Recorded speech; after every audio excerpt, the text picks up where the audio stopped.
Welcome to Weathered Questions, where we answer the questions on your radar.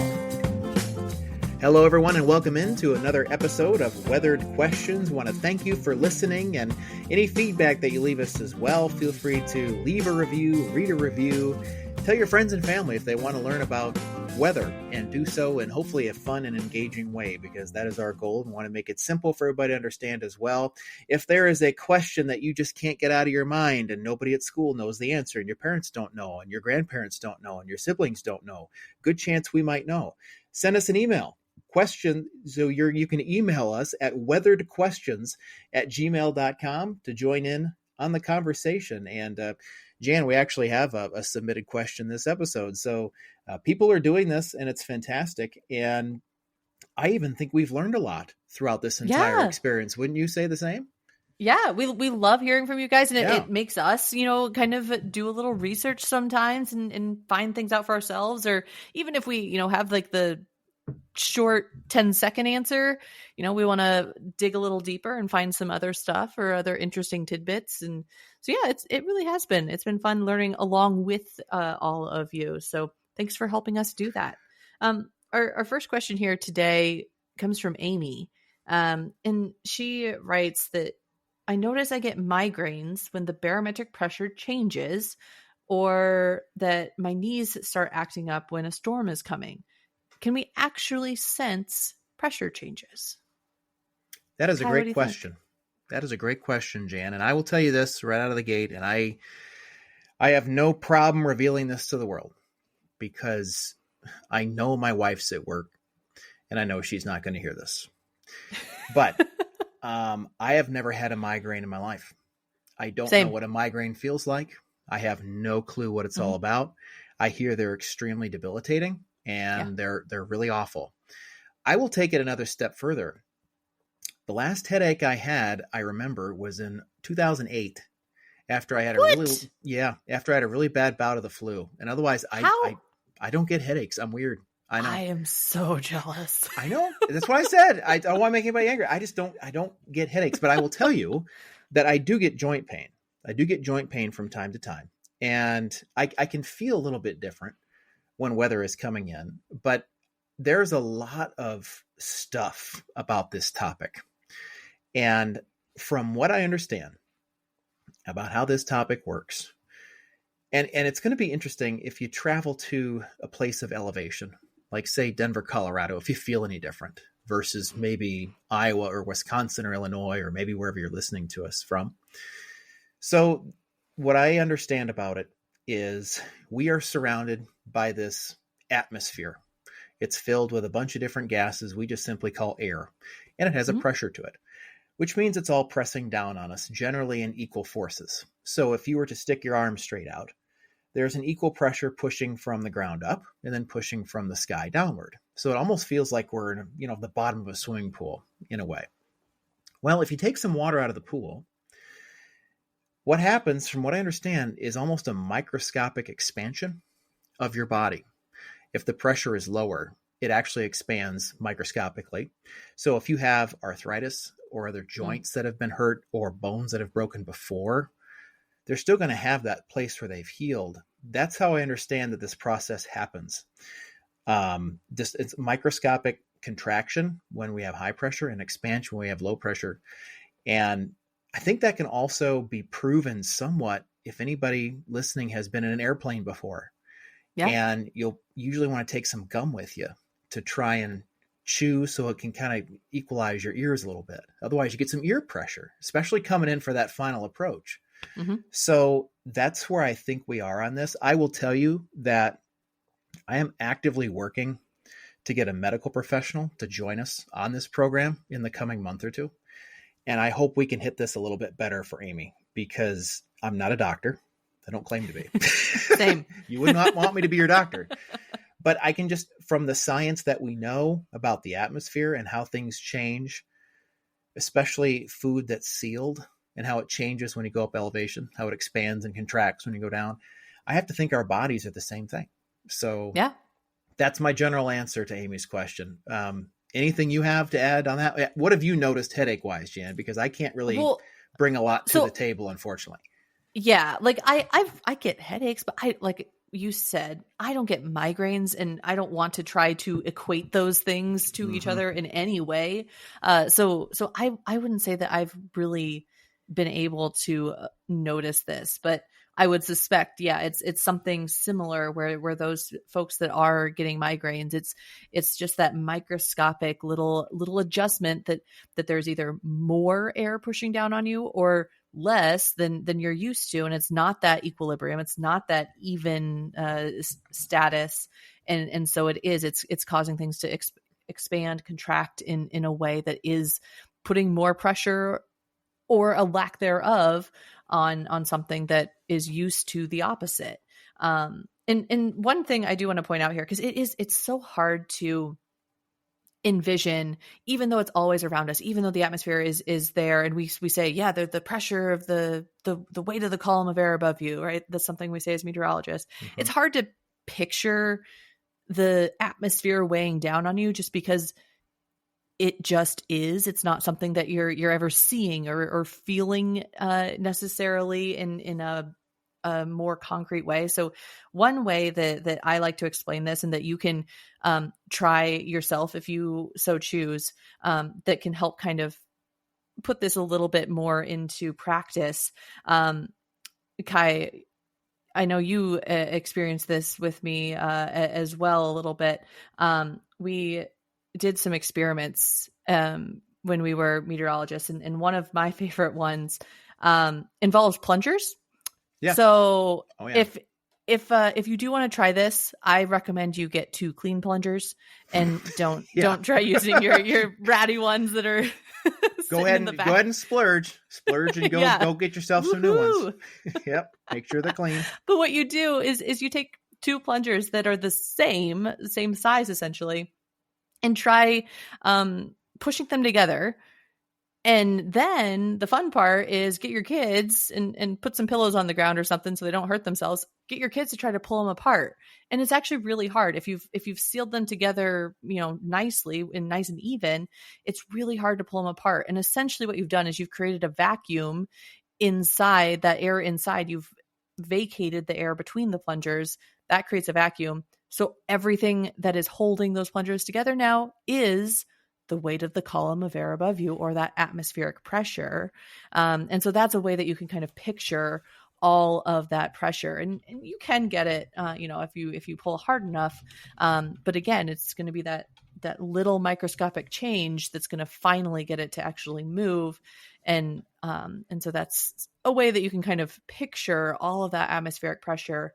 So all of that to come back to the migraines, the body aches and everything. It's just those little changes, because we have all of this air pushing down on us all of the time, most of the time. Yeah. Well, and at sea level, granted, many of our listeners are not at sea level, Yes. but most of us are within 1,000 feet, depending on where you're listening to us from, 1,000 or 2,000 feet.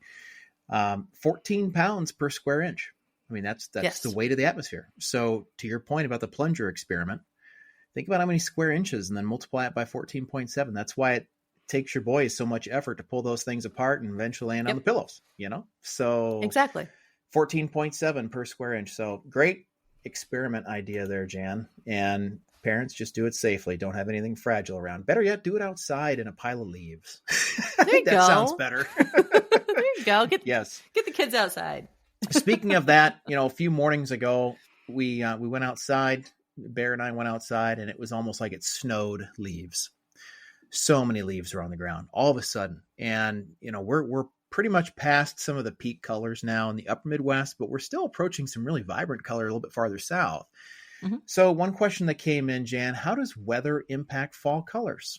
What do you think? Yeah. So there's lots of different ways that weather can impact it. So you can get positive impacts if you enjoy looking at fall colors. So something like, your good rain throughout the growing season and then a dry fall is going to help with vibrant colors. Sunshine is going to impact that to an extent. Obviously, again, during the growing season, the more sun, and then if you have cloudy days actually during fall, some people will say that they look more vibrant just because it's like kind of against that backdrop. I tend to think the opposite, that the sunshine makes them a little bit more vibrant during the fall time as well. And then another important thing actually is getting cool, crisp nights. Something that's classic fall, crisp, right? I think that word just kind of screams fall, and getting those cooler nights actually, as long as the leaves are still up there, those cool nights actually help trap things in the leaves, like the natural sugars and stuff in the leaves that will make them seem more vibrant and beautiful during the day. Now, a negative one is going to be wind. If you have a lot of wind, and if you have especially like a really wet day and then a lot of wind, those are both going to cause those leaves to kind of die off a lot faster, as well as just fall a lot faster and thus die. And so those are going to mean less good leaf peeping. I know some people like calling it leaf peeping. I don't love calling it that, but that's what some people call it. Yeah, you're right. I know a couple of people who say that, and I just kind of smile at them every time, and I go, is there anything better to say than that? Yeah, well, that's go in the the car there and drive isn't. around and look at leaves. Yes, that's what we're exactly. going to do. Yes, Right. yes. So if you enjoy leaf watching, leaf looking, it can be really beautiful if you can go to a state park. Yeah, especially some of those real woody winding roads that go down. That especially sounds like a tongue twister. Sunlight and shade, and kind of get you through the whole thing. And the other part about this too is, boy, we preached on this a lot when we were in television about this time of year, man. If you get a pile of leaves on the pavement that's wet, it's like ice. You will slide through intersections. You will lose control of your vehicle. If you come across patches of leaves, those things are super duper slick. And if you've got leaves that are coming off trees, we see it a lot in November, and you've got even just a drizzle going on. Oh, man, wet leaves on pavement, that's a recipe to slide off the road. So be real careful with that. And it's a good reminder as well, if you're, clearing off your lawn, and if you're one of those people who doesn't mulching your leaves out, and you're trying to blow the leaves off of your lawn, don't just blow them into the street and leave them there, for multiple reasons. But you don't want it to be a driving hazard, but you also just don't want to be a lousy neighbor either. That's true. Yeah, and you don't want to clog storm drains. No, absolutely not. The leaves can be super, super awesome to watch and be a part of, but sometimes they can also be a pain. So make sure that they're being enjoyed in your area. And maybe, who knows where you're listening to us from, maybe all the leaves are gone and you're ready for winter. But I know that we have a pretty wide focus of folks that are listening to us. So just want to bring that out to everybody as to why the leaves change color in the fall. Yeah. We'll stay on leaves for one more thing, and that's going to be a trivia question here today. And the trivia question is, as far as weather goes, why do leaves change color in the fall? So we're going to leave that one open-ended, kind of a broad range. But what is it that makes leaves change color in the fall when it comes to weather? We'll hear from our sponsors here, and we'll be back with that answer in just a little bit. Anybody hungry? After more than 20 years of farmers market success, come on over to the Salsa Guy Cafe. 2 locations now, one on Mount Vernon Road Southeast in Cedar Rapids and another on Blair's Ferry Road in Cedar Rapids. Some of the best salsa, sandwiches, and sauces that you'll ever consume. Might recommend the BLT Conquistador. And now, new, Tim, the Salsa Guy himself, has decided he's going to take his hand at chicken strips. That means you got to go by and try them. You can find him at the Blair's Ferry Road location on the northeast side of Cedar Rapids. It's the Salsa Guy Cafe. Today's trivia question. Alrighty, welcome back. Today we're talking leaves in trivia. And today's trivia question is, why do leaves change color in the fall? It's an open-ended one. Hopefully you had enough time to think about it, to kind of jot your answer down. Kai, do you want to take the answer on this one? Sure. We can talk it through, too. We won't take very long, though, because we hit some of these earlier. So what do we know for sure about a July day versus an early October day? Well, they can both be 90. Both True. days can be 70. Both Also days can be sunny. Both days can be rainy. Mhm. But there is one undisputed fact, kind of like a wrestler in the ring, that's going to control this whole thing. And that is, we have a whole lot less daylight. Yep. In October versus July. And so as a result, what happens? It's something that we learn about in school, which for some of us may have been a very long time ago, called photosynthesis. And this is where plants make their own food. And that green color is chlorophyll. And very much to when human beings go on diets, if we consume more than we eat, energy-wise, we're going to start losing weight. And so as a result, the chlorophyll runs out and the green runs out. And then what happens? Well, it reveals its natural pigments, right, Jan? And we start to see more colors once that chlorophyll gets used up. Yeah, so those colors are in the leaves all the time, or the pigments, right? Those underlying colors. It's just that the chlorophyll is there most of the time that kind of overpowers it, as it were. I like your analogy of losing weight there, Kai, because I think that's a great way to picture it. Yeah. I've never thought of it that way, but it's a perfect way to picture it. So as you're losing that green, you're getting those other pigments. My favorite one to think about is the orange leaves, not only because, orange is a classic fall color that you would think of, but not 100%. We are not arborists. We will say that, right? We're meteorologists. So not 100% sure on the pronunciation of it. But carotenoids, we think maybe. But in that carotenoid family is carotene, which you might have heard of, is the thing in carrots. What color are carrots? They're orange. So it's the same thing that makes your carrots orange that makes leaves orange. And so I think that's kind of fun.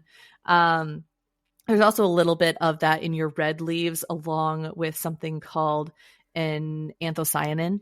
So that's going to come into your reds, some of your like kind of purpley or deep dark red leaf or purple leaves as well. And then the yellows will also have a little bit of that carotenoids.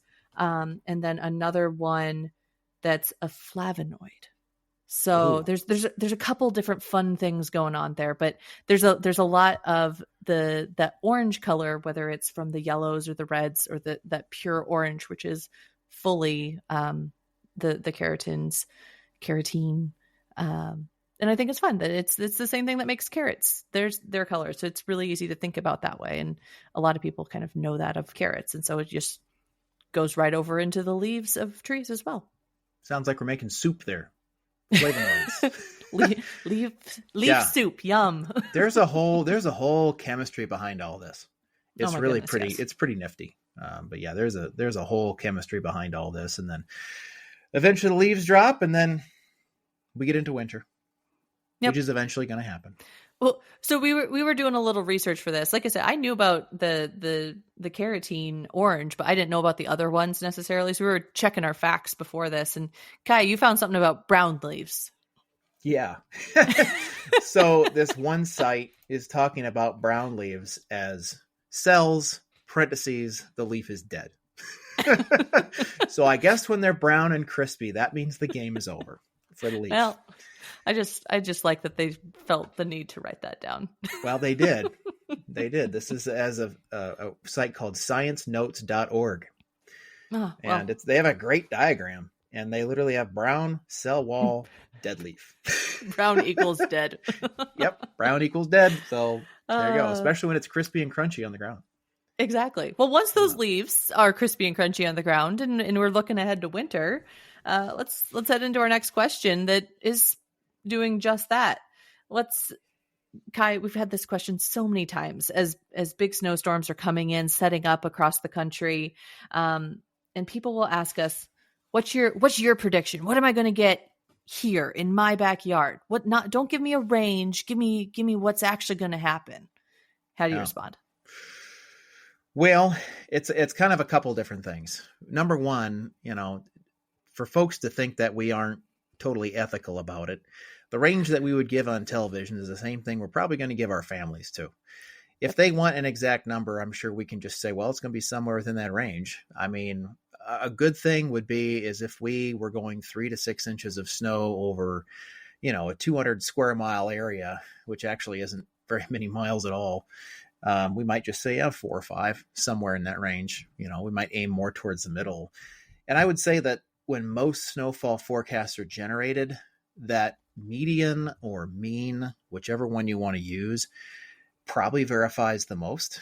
We have kind of a low bound that we look at, and then we have a high bound that we look at. And some people have different methodologies, but if you really want to just take the mid-range of all the data that you've got, you can almost think about that low end as the 25th percentile, or only a quarter of the data is less than that. And then on the high end, 75th percentile, only a quarter of the data is more than that. And you play the odds. You play the odds right in between. And I would just tell people aim somewhere in that number. I actually had this happen too many times. And one day I was at the gym, and I no longer go to this gym, and it's just personal reasons. I had hurt my arm, and it took me a while to get over the injury, so I just chose not to go back. It was nothing against them. But I grabbed the mic, and they asked. Finally, one too many times, Jan. You know what I told them? I said, well, it's going to snow, and then it's going to stop. And then you'll shovel however much you get. Yep. And that was the most obvious answer ever. And they said, that was absolutely epic.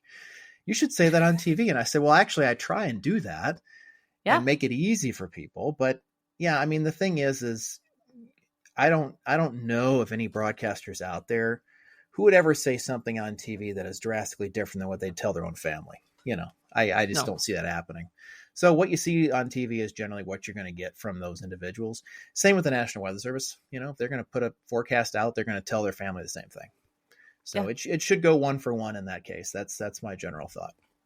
We are our own worst critics. We are absolutely, we want to be as accurate as possible, as correct as possible. That there's so much that goes into snowfall forecasting, and we'll, I'm sure, get into that here over the next couple of weeks, couple of months, even more and more. But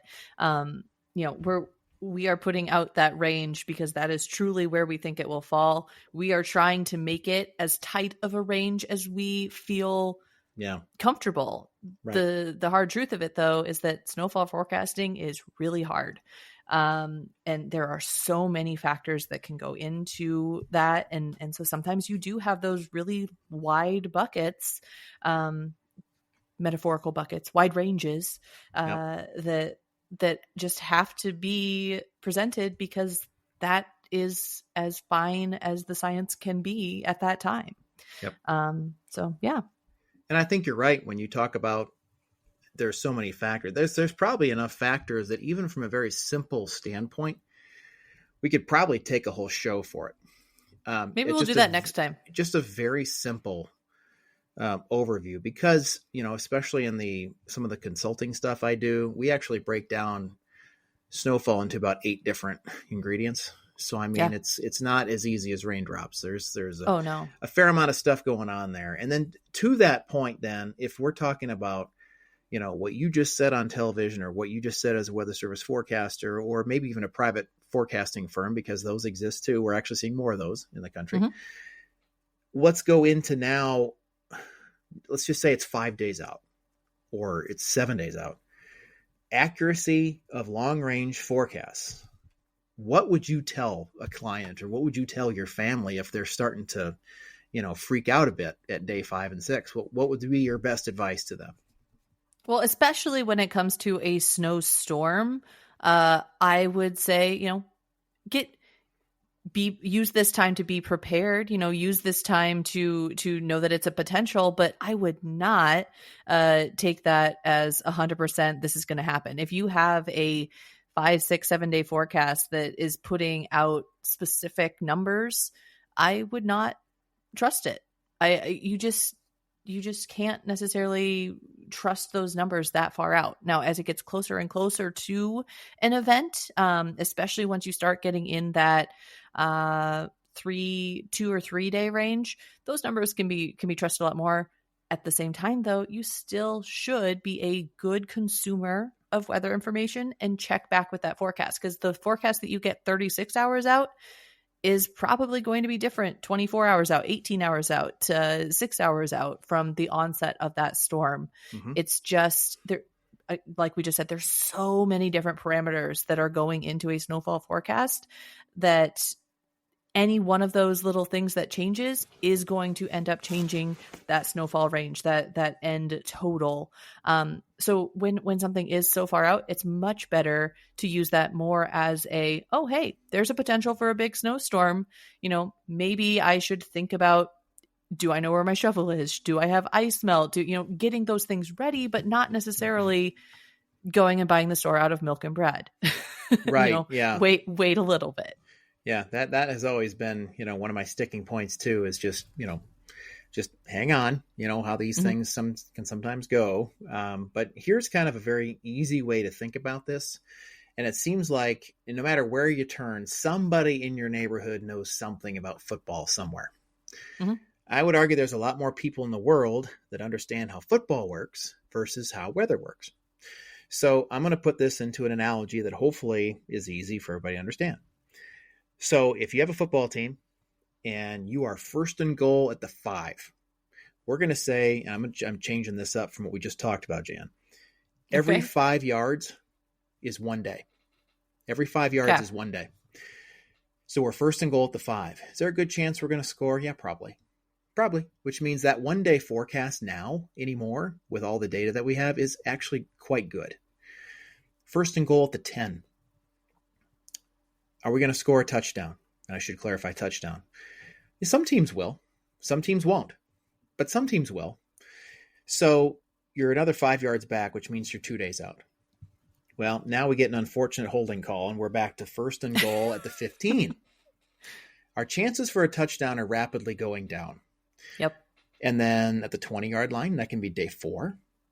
And then I just want you to imagine these social media maps that get cycled around that are 10 days in advance. Mm-hmm. That is the equivalent of a first and goal at the 50. Aside from an Aaron Rodgers Hail Mary, you don't score from there. Yep. Just think about that. From a statistical standpoint, it just doesn't happen. But as you get closer, if the data continues to point towards something like that, and you're the coach on the sideline, aka you're the leader of the family trying to figure out your plans, well, when you're a day out, you can probably count on a lot of it happening. Doesn't always happen, but a lot of it does. So think about that analogy the next time you see a map out there. And if somebody's trying to freak you out at day 7, just remember, that's a first and goal at the 35. Chances of getting in the end zone are almost 0. Don't worry about it till you're down at the 5 or the 10. Then you can start thinking touchdown at that point. It's a good, easy analogy for everybody to understand. Exactly. It's a good awareness piece. It's a good time to start thinking about what you might do, but it's not a time that you need to start acting just yet. And it's a good reason to, continue to check back. We say it for a reason, because things change and it's necessary. And it doesn't need to be excessively checking back, and I'm not going to ding on the TV industry or nothing, because you and I, both worked in that industry. Mm-hmm. If you don't have the capability to watch every newscast, then don't. Just tune in when it's successful for you. If that means once a day, great. That's all you need. You don't need 8 different updates throughout the day. I'm sorry, you just don't. And you don't have time as a human being who's probably juggling family and work. You just check in when you can. And the cool part is a lot of these stations have on-demand content on their mobile app. Go grab it, take a look. It's probably updated. So there you go. Absolutely. Yeah. Well, with that takes us to the end of another episode. If you have questions, or if there's something that we started talking about, didn't get to something that you thought we were going to, and you want to ask us about it, or whatever else, hey, we're here on your time. We are on demand for you. If you want to ask us those questions, just email us at weatheredquestions. Again, that's weather with an ED at the end, questions@gmail.com. Join the conversation. Send us your questions. We would love to hear your thoughts, your questions, your gripes, your disgripes, whatever they may be. We want to hear from you. So please let us know. And until next week, stay safe.